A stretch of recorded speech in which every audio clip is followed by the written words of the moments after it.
Hey all, Jason Levon, priest at St. Luke's Episcopal Church in Milwaukee, Wisconsin.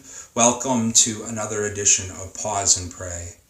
I'm standing by a favorite picture of mine from our wedding day.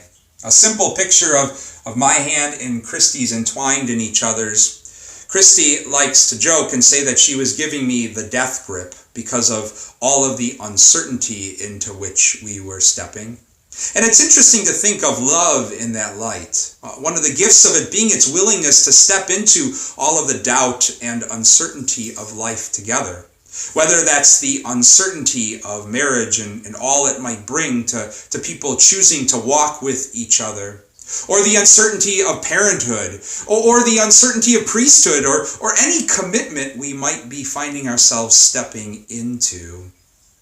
I also think of all this because of a story that Christy comes back to again and again in her work in a cancer center for a major healthcare provider here in Milwaukee, Wisconsin. Christy tells the story of a young couple that came in to receive a dreadful diagnosis, unfortunately something far too many face in cancer centers each and every day. And when the couple left the office of their oncologist, with the woman getting the news that she had a very aggressive form of cancer, they walked by Christy and out of the cancer center looking incredibly deflated, confused, full of all sorts of questions and doubt and uncertainty. And as the sliding doors opened, they walked out together into the morning light shining into the parking lot. And they stopped as soon as the doors shut and just stood there for a while separately. And then the man did something beautiful.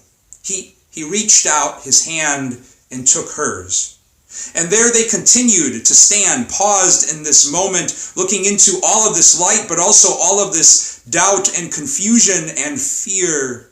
And together they stepped into all of that.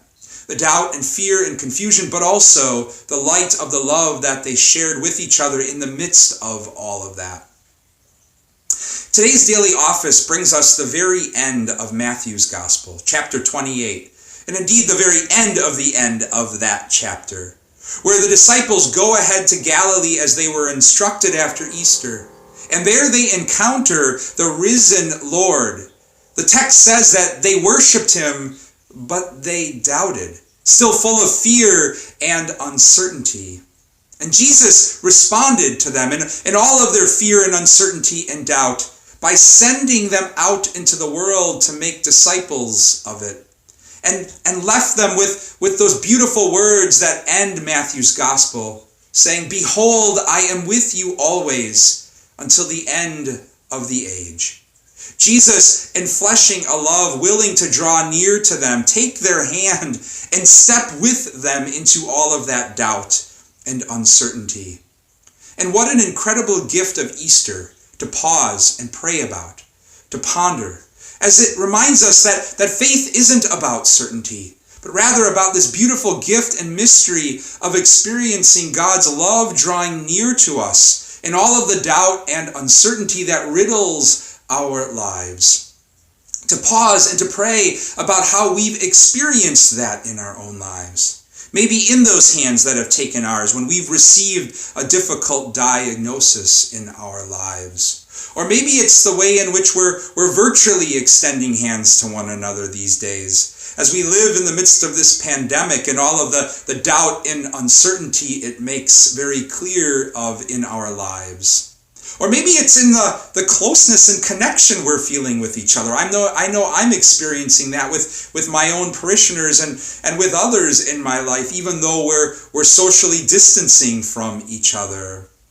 And it's also an invitation to pause and to pray about how we might be being called by God to be an instrument of that Easter love to others, to draw near to others and be with them as they step into doubt and uncertainty.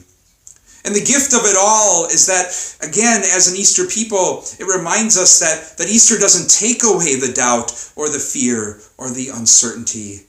But just like that couple experienced in the cancer center, it helps us in the midst of all of that face the only thing that can walk with us and move us through all of that. The love and light of our Lord. The love and light of Easter. God's Easter peace and blessings to you all.